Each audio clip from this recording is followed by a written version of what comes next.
Story time with Fergie and friends.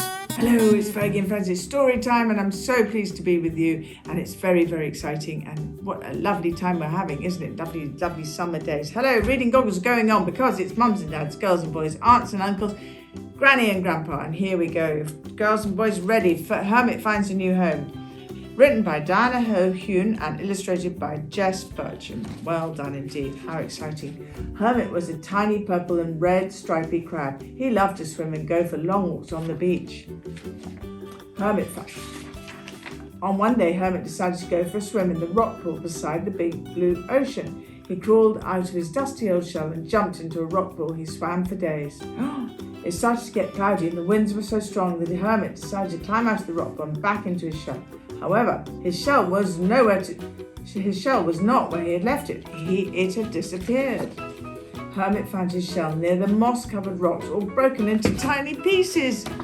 The wind must have blown his old dusty shell over and broken it. Hermit was very sad and he started to turn blue because he was feeling so cold. Then it started to thunder, so Hermit quickly ran across the sand to try and find a new shell. Next, Hermit found a long glass bottle. He thought it would protect him from the wind and keep him warm, so he climbed into the glass bottle and sat there for a while.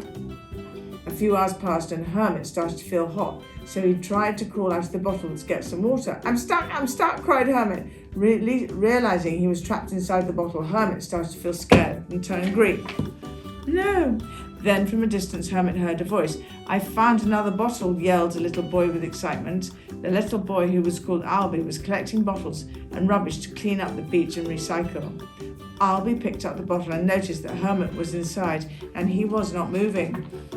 Albie quickly ran to fill up the bottle with water to try and free Hermit. Hermit fell out of the bottle and started to dig a hole in the sand to try and hide. Albie said to Hermit, don't be scared, I'll find you a new home. Albie picked up Hermit from the sand, put him onto his shoulder and walked towards the water near the beach to find some shells. Albie and Hermit looked and could not find any shells.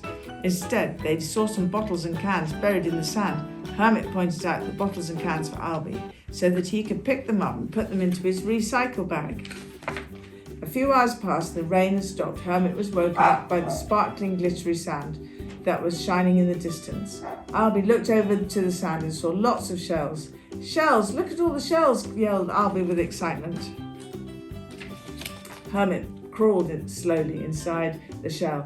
This is perfect and will be my new shell home, he said.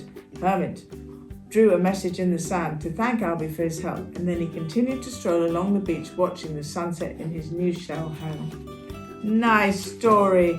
The end. Thank you, Albie, for looking after the wonderful little Hermit. What a lovely story. Thank you so much, and his new home. With Fergie and friends.